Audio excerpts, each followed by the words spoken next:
Hey, Maven. I heard you tell Tallgroff that you're the last of your old crew. Whatever happened to them? Were you guys close? Well, there was Thedra. She was a musician. She had strange taste in music, but I liked it. I don't think anyone else Oh, no was. way? Tell her to come jam. Well, hold on now. Let me keep going. Then there was Thora. She was a mountain of a woman. I've seen her rip a pirate's arm clean off, and then she beat him with it. She was the first person I ended up meeting on this journey. When I found her, she was exiled from her clan. I basically became their chieftain on day one. She ended up suffering the same fate as Thedra. They were both blindsided by something in the sand. When we found their bodies, both of them were ripped to shreds. Oh, so they won't be coming by to jam then? No, they won't be coming to jam. Next up was a Sawajin named Dak. He was a weird one.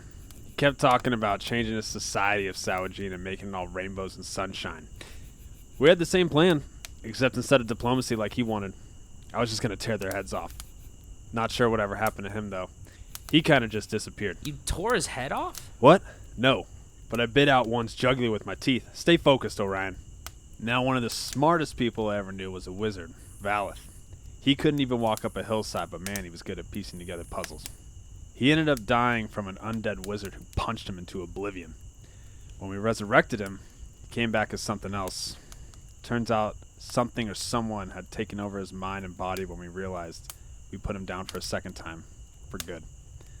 And then there was Click, a grade A asshole, but quite the skilled adventurer. Alright everybody, we don't have to get started on Click. All you need to know about him is that he's died twice, and he killed me once. Now I know what you're thinking, if I'm dead, how am I talking? Anyway, he's a goner now. And, well...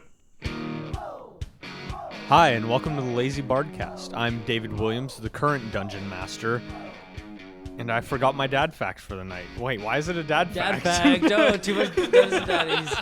Did you know 96% of dads can pee standing up? Okay. My name's Kyle Paquin. I'm playing Taugroff, the Dwarf Paladin. My name is Josh Yarnell. I'm playing Orion Goodbarrel, who's pretty stoked to have tried a local delicacy of green. I'm Kyle Dell, and I'm playing Gideon, a human artificer and a man of primitive magic. My name's Sean Luke. I'm playing Maven the Monolith Smolderbeard, a dwarven cleric. If you like what you hear, be sure to look us up at the Lazy BardCast, where things are found.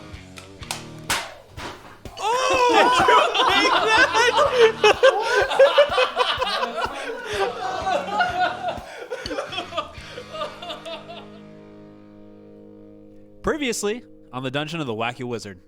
You guys picked up right after Korvac's death in the Goblin Arena. Mr. Red came, said it was a simple misunderstanding, a breach of their traditions, as it were, and smoothed it over by way of some food and drinks. Slop and beverage was what he offered. Green. A small merchant by the name of Triller came. It was selling a sword that Tallgroff was quite interested in. And Maven had a dream about a graveyard and a building in which someone by the name, well, you don't know his name, but He said his name was like Drade. Yeah, oh yeah, he did say his name. Yeah, I forgot, yeah. And saw the little girl running around who ran to the graveyard and showed you Korvac's grave in this graveyard you had in your dream. But then you guys continued on with Mr. Red through the Xanathar Guild's main outpost on this floor, which was pretty much devoid of any goblin shop being open since they were all dead. But he led you to the staircase, let you go down a little bit before he put up what looked like a wall of force in between both of you. That's kind of where we pick up, with him leaving and you guys making your way further down the staircase. Well, at least it's easy to know which way to go now. Forward, I guess. Always forward. Never backward. Why would you go backward? Because, like, maybe the way in front of you is, like, blocked, so you have to, like, go backward and, like, find a different way, or... It's not going backward because you're ultimately going forward, you know? You go through it is the dwarven answer. That's a great answer.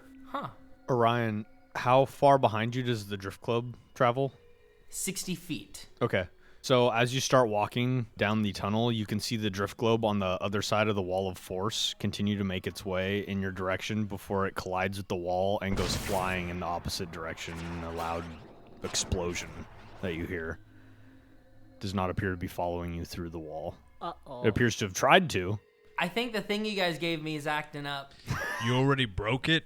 Well, Up and exploded. We've had it for one day. well, I've got lots of other fun stuff, so I don't need that one. About 30 seconds later, you hear another loud explosion as the drift globe has collided with the wall and then been shot backwards again, and it seems to be in this repeating loop of trying to come down the tunnel. Wait up, guys, I'm coming. We're going forward. And now looking down this tunnel, Orion, it is pitch black. You're descending into complete and utter darkness. Okay, I'm here, guys. Okay, just hold on, just one more second. I'm Even gonna light like a torch. even walking down the stairs, it's so dark. You're like stumbling down the stairs, missing a step every now and then because they're just hand chiseled. Hold on, I can't see which zipper is it? Hold on, and I open my bag and I pull out my flint and tinder and I find a torch and I'm gonna try to strike it and light it. Perfect. Yeah, you light up a torch and you can see now this hand-chiseled tunnel that continues down into the ground. It doesn't go that much further, about 50 feet or so down, so it's a large staircase, but you can see the bottom. There's no fresh footprints in this area, no fresh tracks of any kind, but you can see where there used to be stone has now been ripped out and replaced with different stone.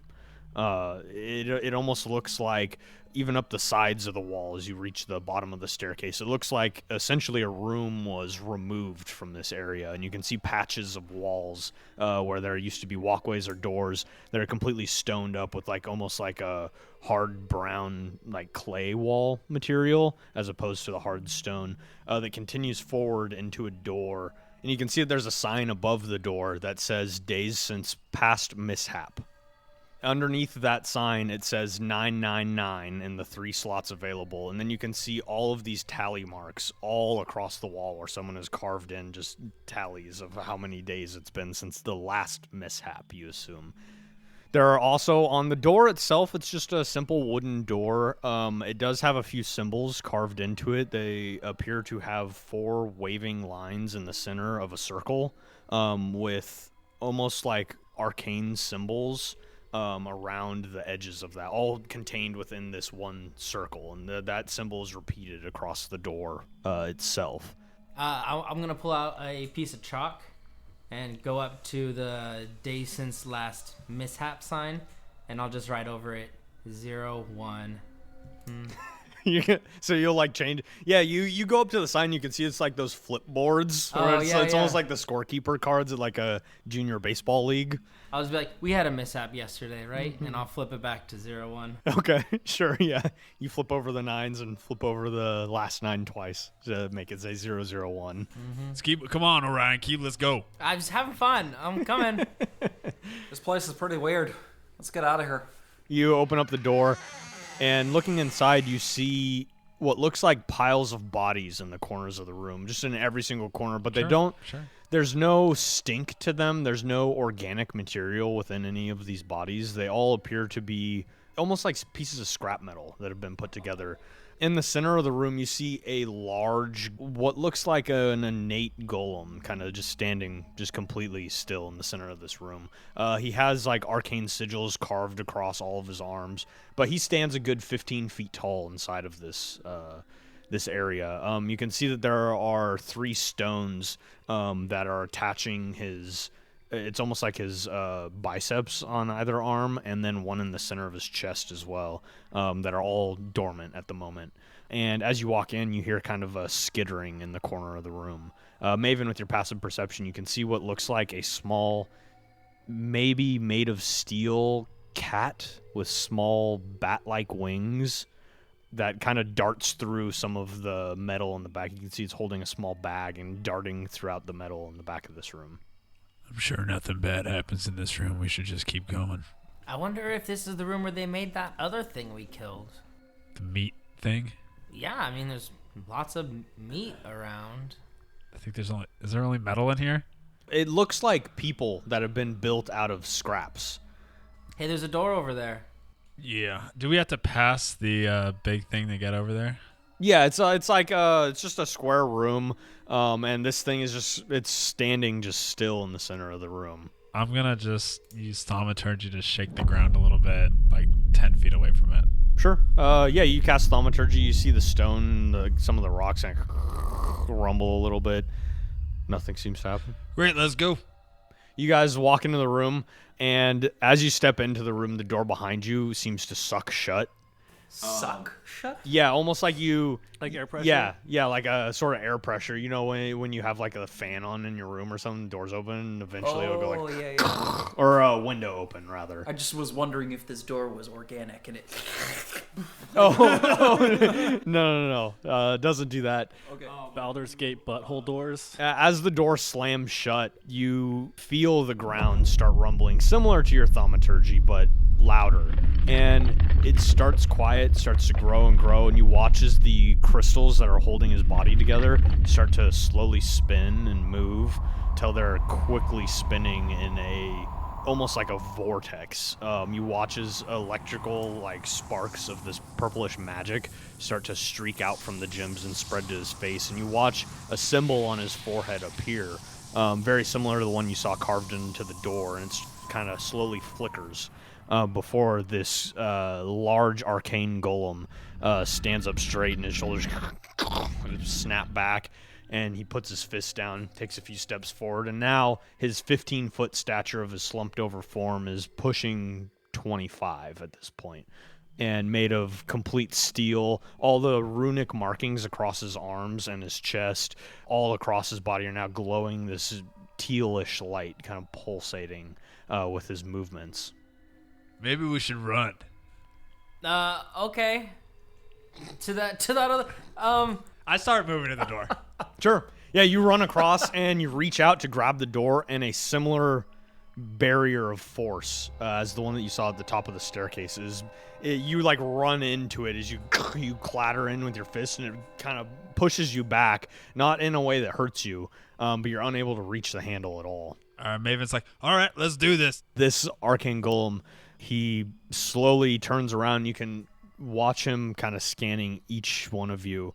He says, language process. I am a protector for Mistral. Why are you in our domain? We're passing through. Over 3,000 years, no one passes. We are. He puts one fist in the air, and you watch as a number of arcane sigils start glowing on his arm, and his forearm begins to like spiral out and spin as all these metal pieces start forming into a large fist on his hand that begins pulsating a tealish color.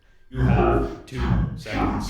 Oh, Mistra just wanted us to come down here and make sure that everything was up and good. Your little stone thing's looking a little dirty. Here, let me clean it. He picks up his arm, and you hear like a like charging sound, and he's about to bring it down. We're gonna roll initiative. Oh, okay. So yeah, you guys totally go first. I got a 14. So Orion, as you're now face to face with this large golem whose fist is charging in the air right now, you imagine when he brings it down, it's not going to be good. I'm going to jump at the stone, one of the 3 stones, the one on his chest, and I'm going to cast Dispel Magic on it, and I'm going to yell, magic, magic, go away, don't come back another day. Okay. And I want to see if it does anything. So what level are you casting Dispel Magic at? Level 3. Okay. So roll 3d10.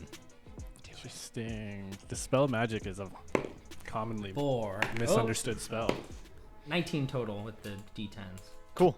Yeah, you dispel magic, and you watch as it kind of racks across this creature's body.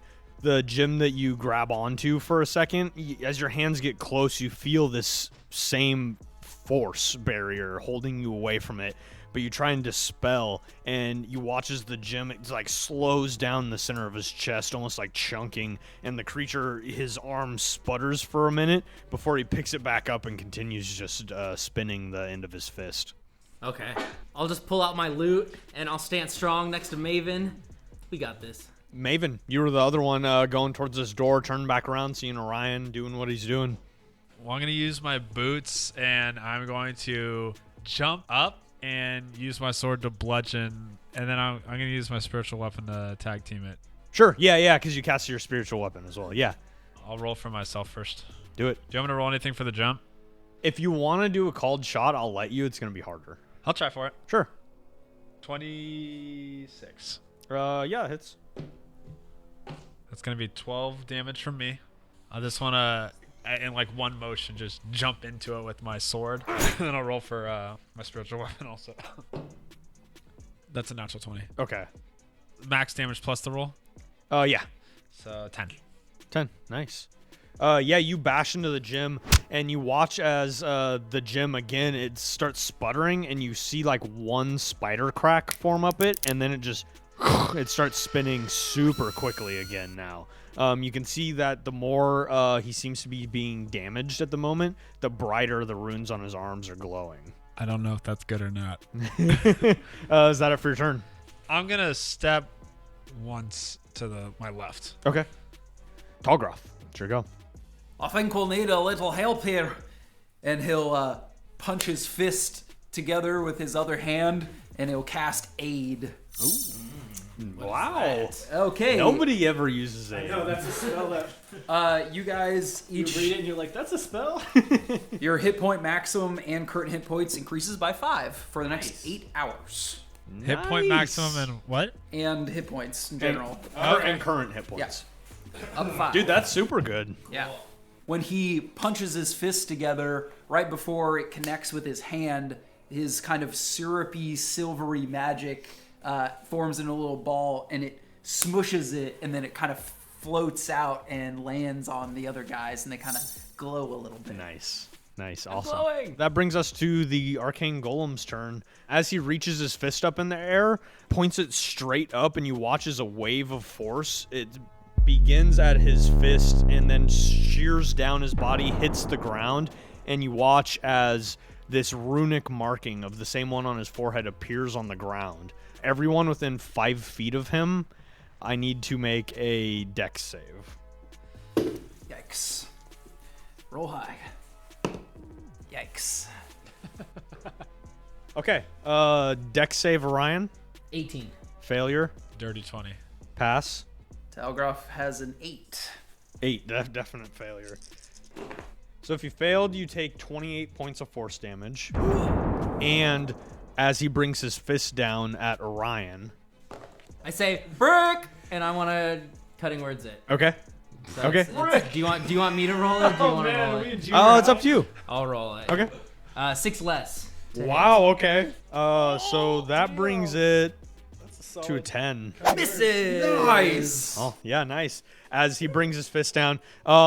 With this arcane wave, you watch as a wave of energy pulses out beyond that, and you watch a few sparks of energy begin to form on the creatures around. Gideon. Oh. In the space you have been in for you don't know how long enough to live through insanity and reach the other side. You're that robot from Treasure Planet.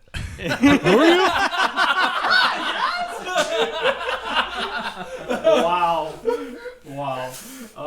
I'm not a robot.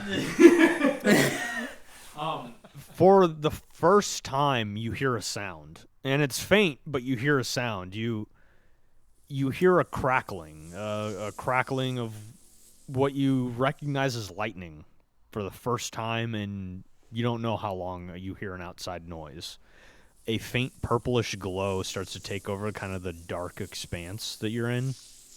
But you watch a few of the pieces of metal, the bodies laying around you, these faux bodies, start to kind of glow. None of them are moving, but they're all, a few of them are kind of like vibrating quickly in almost like a rhythmic pattern with these stones that are spinning within the golem's chest.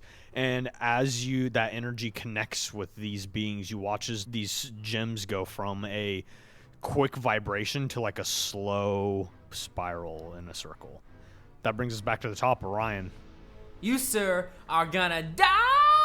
And my voice will rise and rise and rise until it becomes so shrill that it's ear-piercing, and I'll cast Shatter on it. I love that. Okay. So he needs to make a Constitution save, and if he's made of inorganic material, it's a disadvantage. Okay, so straight roll. Oh, man. 24. Succeeds. So he'll take half. Oh yeah, it's a con save.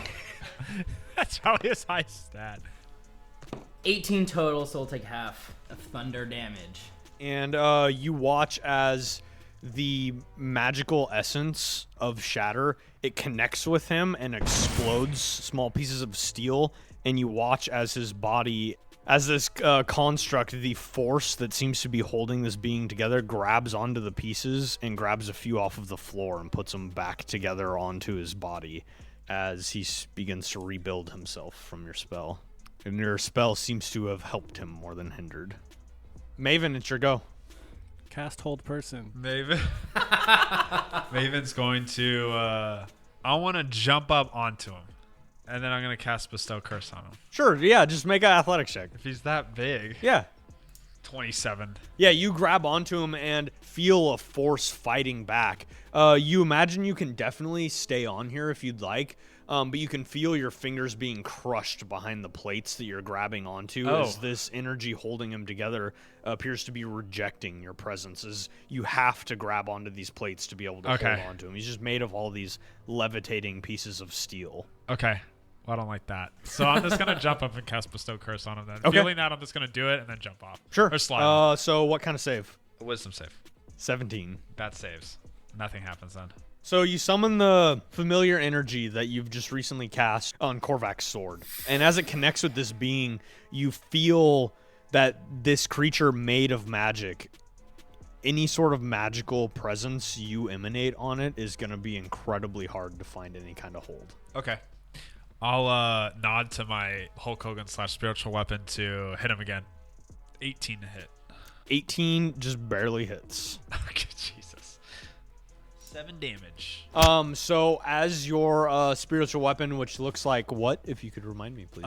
It's a dwarf, a little bigger than most dwarves, not as big as Maven, but he has kind of bald on the top of his head and has like platinum blonde straight hair, and he has a very thin, what do they call those, stringers? He has a stringer on, like those super thin tank tops that show off your back and arms and everything. Okay. And he's wearing neon. The ones with like oval armpit holes. Yeah. Yeah, And I he's know what wearing you're talking about. red and yellow. Okay. Yeah. Okay. Yeah. As he connects with this golem, because I forgot to do this last time, you watch as he connects with him, and very similarly to what happened with Orion's magic, pieces of the steel start to form back onto his body. Okay. You watch as a few pieces from that hit do hit the floor, but very, very few. Tallgroff. Tall grass. Talgroff is gonna think to himself, damn it, Talgroff, you've been in so many battles.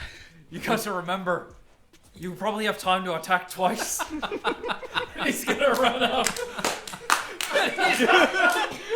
Oh my god! I didn't even realize the first time. And Talgroff is going to run up and attack him with his battle axe. All right. Twice. First roll, That was great. real bad. For a total of 9. Your first attack, Tallgroff, you see gaps in his armor, and you know that's the weak spot on any armored person. And so you swing down to the gaps of his armor, and you feel your axe being immediately rejected by whatever force is holding this creature together. Would you like to use your second attack? Yeah, he's definitely going to do that. Way better. 18. Just barely hits. Okay. Talgroff is going to thunderously smite Okay. as he comes down with his attack. 23 points total, with 12 of that being thunder damage. Okay. Also, can you make a strength saving throw? Yeah. 22. Yeah, that saves. Nothing Okay. happens.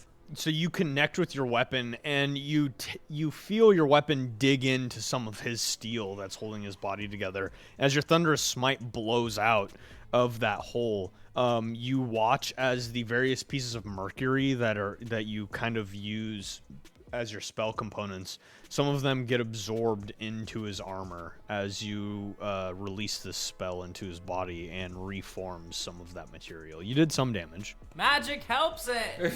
That's it for the turn. Okay. As this golem now is being attacked, you watch as the two stones that are holding his forearms together, they begin to spin incredibly quickly as you watch all of these small balls appear above his head, this symbol on his forehead glowing bright, as these magic missiles are going to streak out and hit all of you.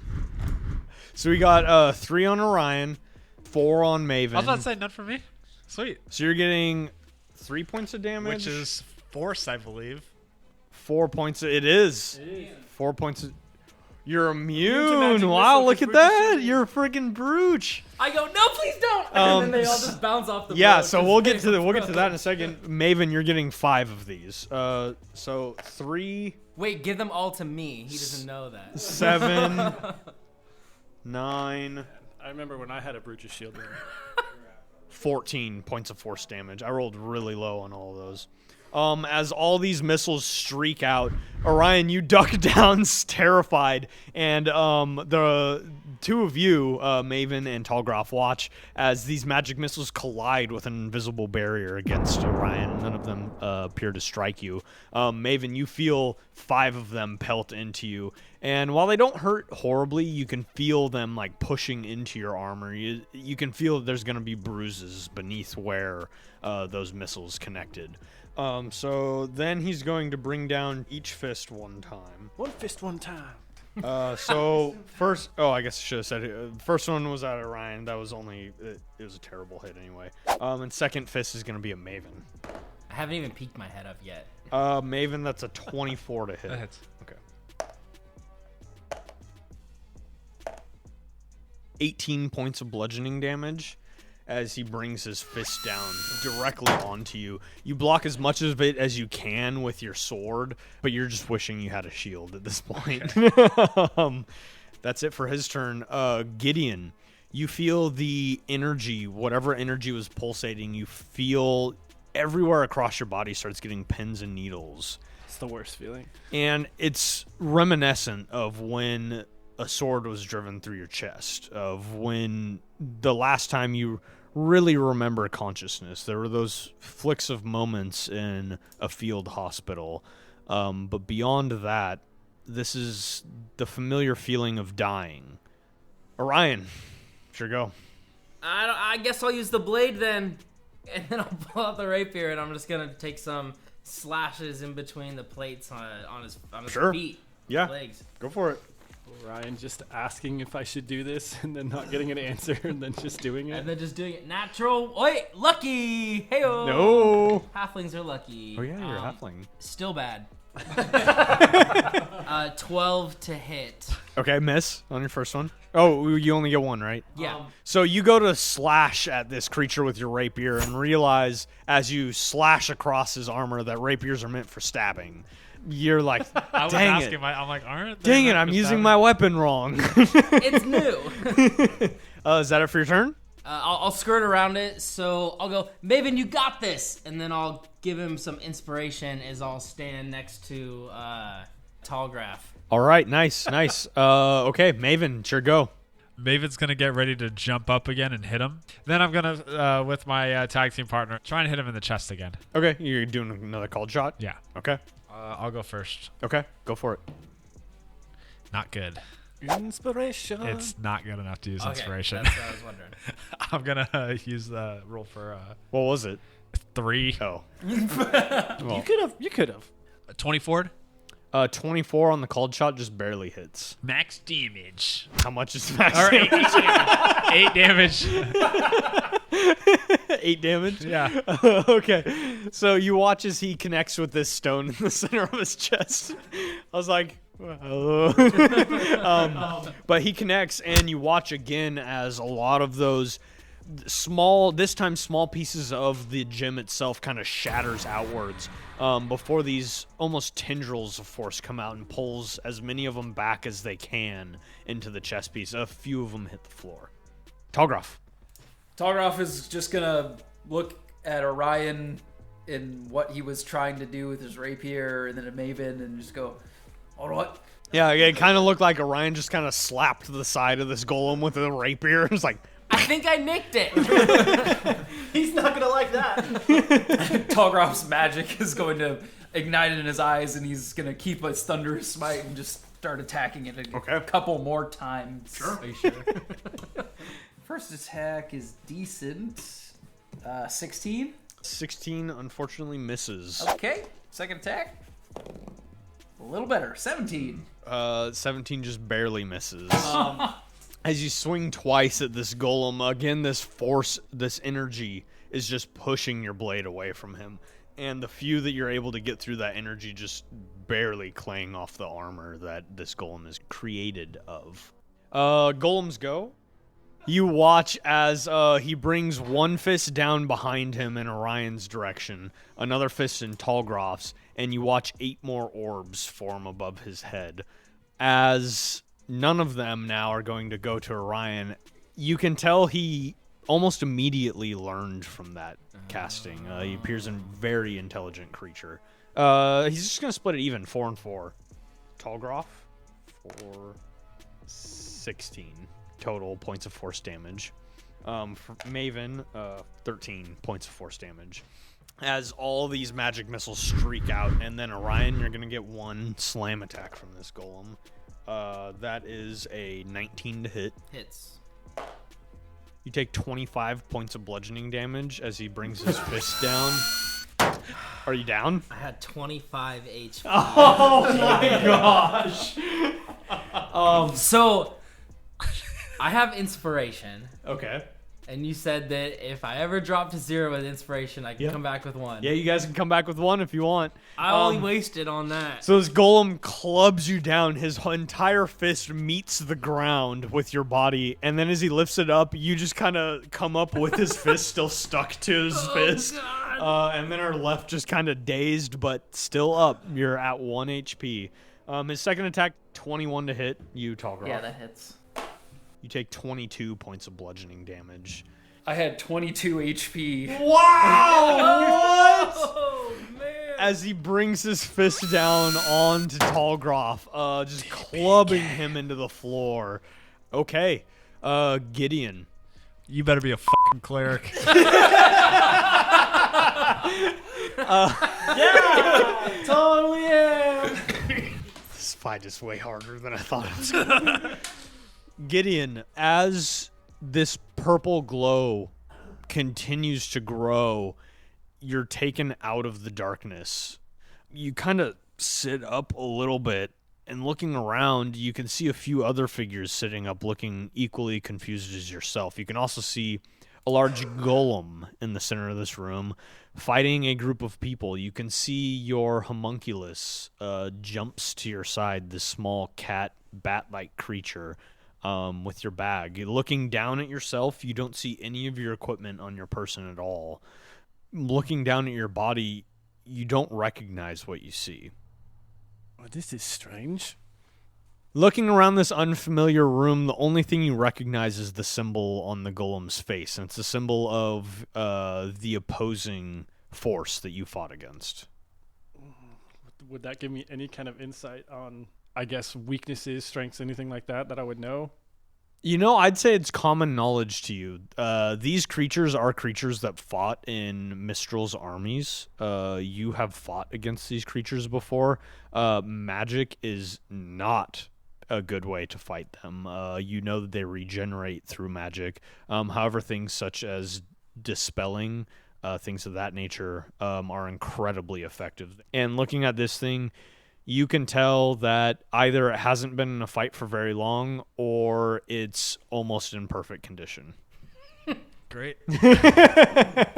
Okay, I'm actually going to take a second and basically take in what I'm seeing and kind of like as I'm coming to after X amount of time. Yeah, I'd say you probably have at least 1 point of exhaustion as well. I'll actually use that time and I'll probably just like go through my bag and kind of equip myself, I guess, and kind of use that time while I'm going on. Can you communicate with your homunculus at all? It obeys my commands, so yes. So he holds out your bag to you, and thinking about pretty much anything that you have on you, it seems your homunculus has taken it from your person and put it inside of the bag, as it is intelligent enough to do so. Winner. Okay, I'll just take the time to see what I got, re-equipping myself. Perfect. going through your bag, figuring out what the hell's going on. It's probably most of your turn. So Orion, top of your turn, just barely not going down. As you stand back up from that enormous hit, you look across the way and see Tallgroff lying unconscious on the floor. Okay, my vision hazy. I'll kind of crawl my way over to Tallgraph, like on the last kind of limb of life right here. It's not your time yet. I still need you. And then I'll cast Healing Word. It's a bonus. It first level on you. So you heal for 5 points of healing.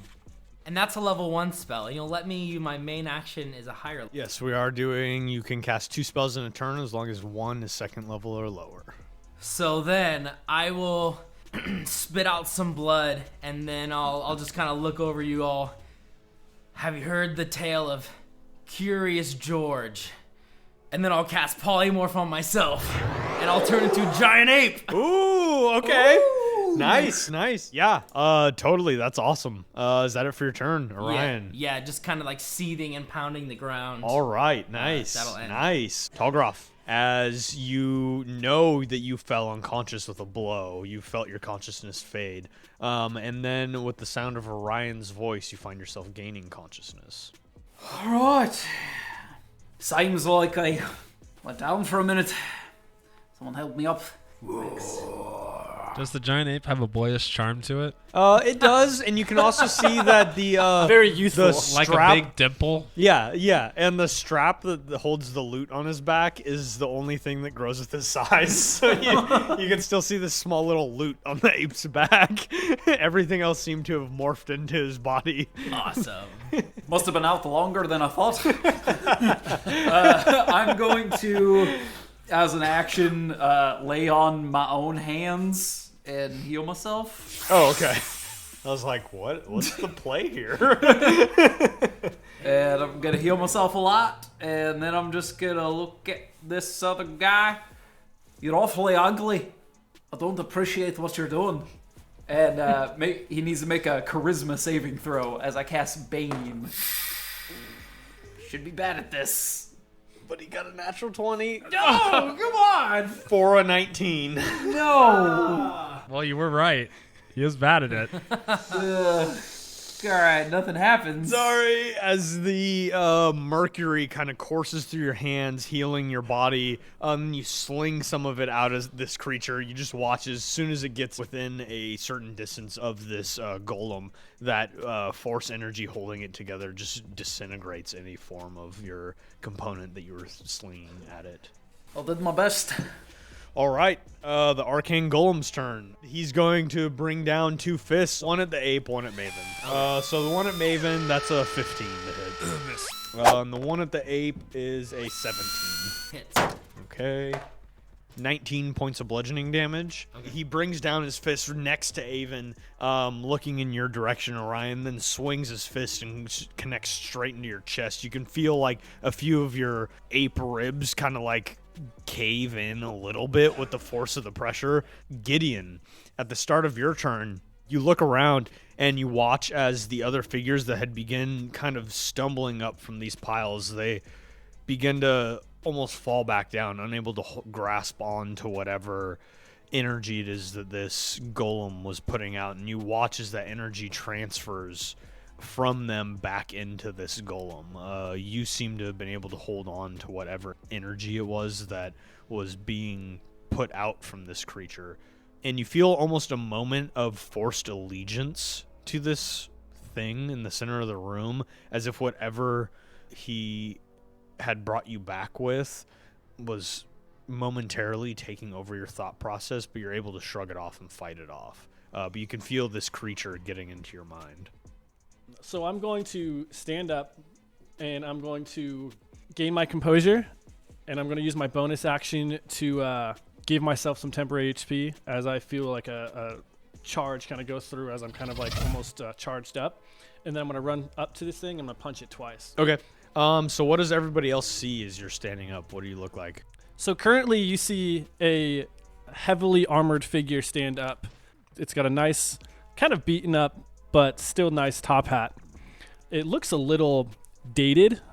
It's definitely not a modern look by any means to your guys' perspective, but you see a pretty heavily armored figure. Nothing seems too abnormal at the moment, other than the fact that it has covered my entire body in a way that's a little different than just putting on like boots and a chest piece and whatnot, but it's like the whole thing. I'm gonna run up to it and I'm just gonna punch it twice. Cool. Or attempt to. Yeah, go for it. First one. First attack with the new character. No, it's great. First attack with the new character is a big miss. Yep. Second one is also going to be a miss. That is, it's less than 18. All right. Well, it's off to the Kyle start, I expect. Classic start for me.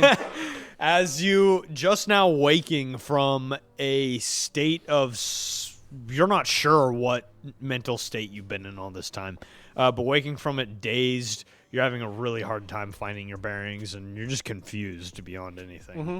Is that for your turn? No, my homunculus is going to attack. Ooh, fancy. Natural 20. Oh. It hits. It is clearly much better than myself. What does it do? Bad at it? No pun intended. Because wings. It's a cat bat. Bat cat. It's a bat Bat cat.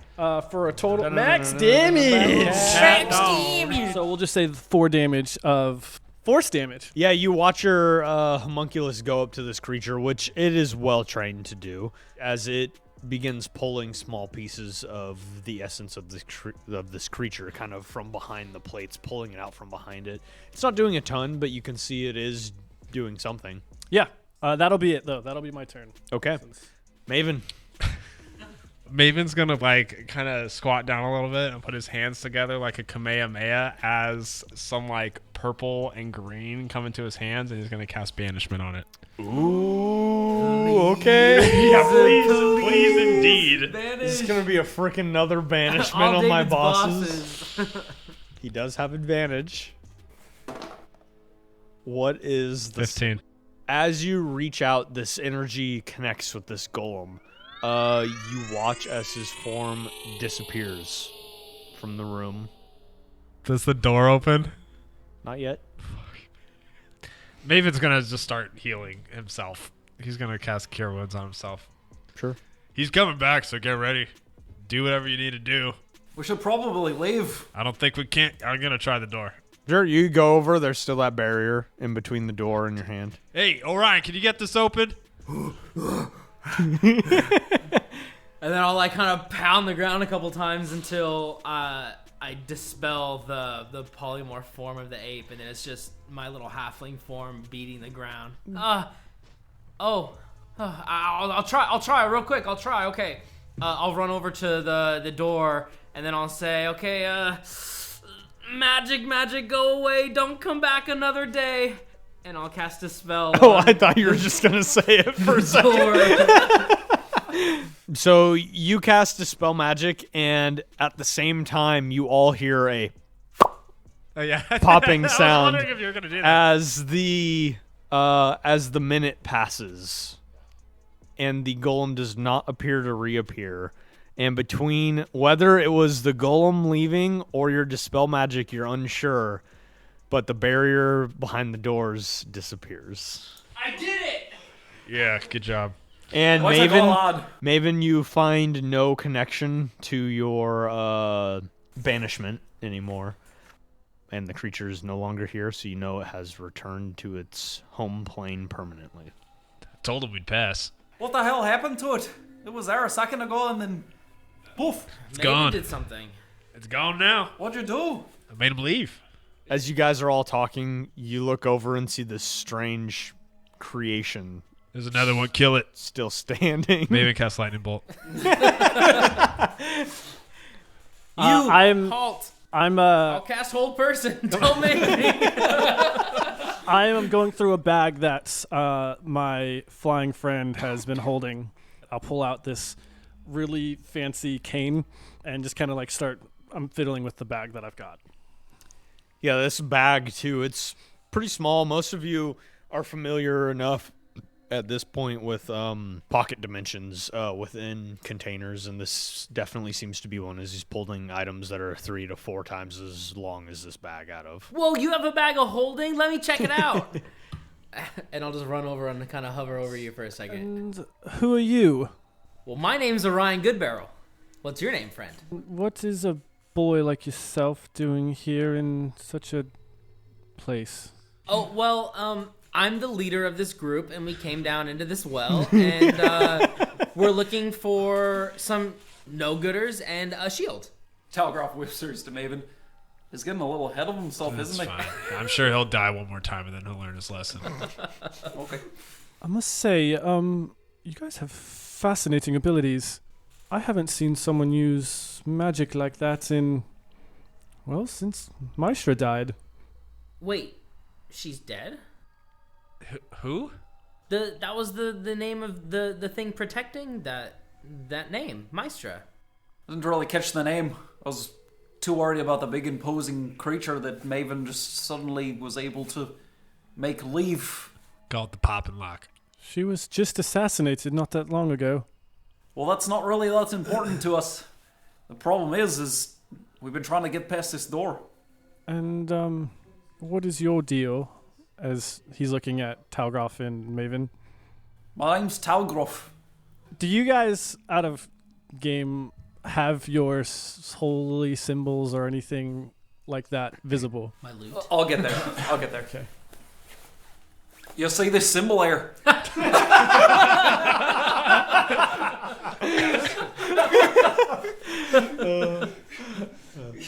from the Silver Flame clan. I'm here for a shield. This here's Maven. He's a dwarf too. I'll let him do his own introduction.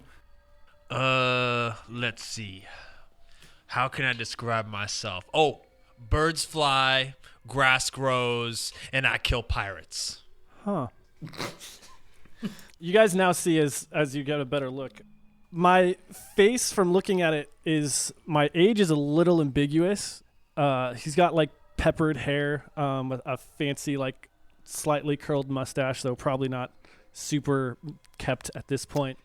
I do have a single monocle over my right eye there's no chain attached to it, but it is kind of almost a part of my face, as some of the mechanics of it kind of fade into behind my hat. In fact, that's actually all you see other than the quite heavy armor that I'm wearing. Does anyone happen to know where we are? We're in the well. A well?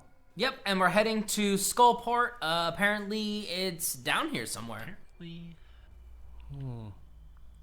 don't believe I'm of much help to you there. Well, goodbye. I'm just kidding. You all might notice as you're hearing me talk, on occasion when breathing, you hear almost like a Vader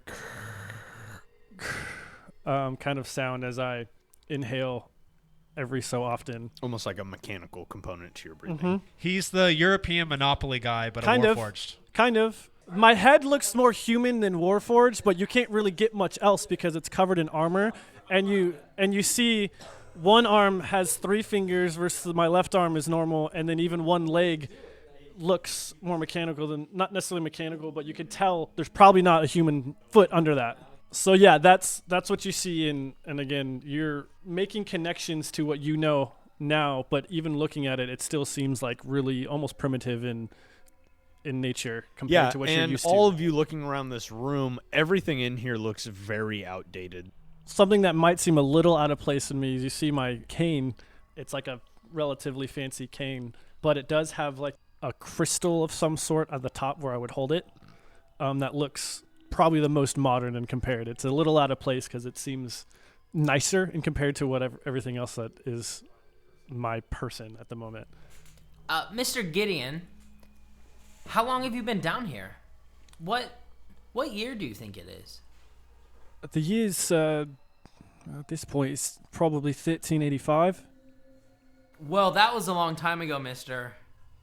Don't ask me what year it is. We're in the age of the monolith now. The age of the monolith? Yeah, get used to it. You know, I'm just wondering, no matter what time you're from, you ever seen a shield? Pretty nice looking, maybe dwarven made. Was it in 1385? Not really sure, actually. Just asking if you've seen one. From how special this shield is, it sounds like it's always been around. Also, you guys would know it's roughly 1495. The age of the monolith. Well, Mr. Gideon, I think it's like a century later or something. I don't know what you want to do now, but we're gonna go look for a shield now. You can go out that way, but there's a big wall that will hurt you. Your choice. Well, I wouldn't mind trying to figure out this time, I guess. All right, fine. You can roll with us, I suppose. It does seem like there's a lot of bronze here, not a lot of brains. I mean that with the most respect. He's gonna be one of those companions. As long as he can be useful. You can fight stuff, right? Yeah, Do you like music? I can fight stuff. I could build stuff too. Do you like music? I say louder. I don't think he heard you very one more time. Do you like music, Mr. Gideon? I'm old, I'm not deaf. I'll start playing. Is this one always like this? He's a young lad, Yeah. but he's killed his first man. Much of a man as any of us. He's only killed one. Yesterday. Well, I mean, I wouldn't mind joining if nothing else. I don't really know where I am, so You trying to get anywhere, or were you back then? last thing I remember is a sword in my chest. And then I woke up a century later, apparently. It's some change. Well, did the sword go in your chest when you were down here or up there? And I'll just kind of point to the surface. That's a great question, little one. I'm afraid I don't have the answer to that. We're kind of in the business of looking for answers, so if that's something that you want to do, maybe we can figure that out. I mean, I've got nothing else at the moment. Is this your cat? Yes, this is Artemis. He's quite the helpful one. Artemis? How do you say that? You said Artemis. As you're Artemis. asking about him, Orion, the cat kind of makes his way across Gideon's shoulder and outstretches in your direction, almost I'm like allergic. it looks like it's kind of sniffing at you, but then you realize it's not because it's all these just metal plates. It doesn't appear to be an actual cat, and you can see these folded steel wings on its back. There's a picture of it for our listeners. The cat looks at you, Orion, and it says, meow. And that's where we'll call tonight's session. All right. What a session. Fight, man. Thanks for listening to this week's episode Down in the Dungeon of the Wacky Wizard. If you haven't yet, please take the time to like, share, rate, review, or subscribe on whatever platform you're listening from. Next episode available April 17th, here on the Lazy BardCast. Dude, I feel like we're getting to the point where we're like, oh, we'll just edit this out, and then, oh, we'll just edit this out, oh, we'll just edit this. And then we don't. Like half the episode's just edits. Because we're just dicking around. That's fine. I'm not editing, so it's okay. Well, maybe you should.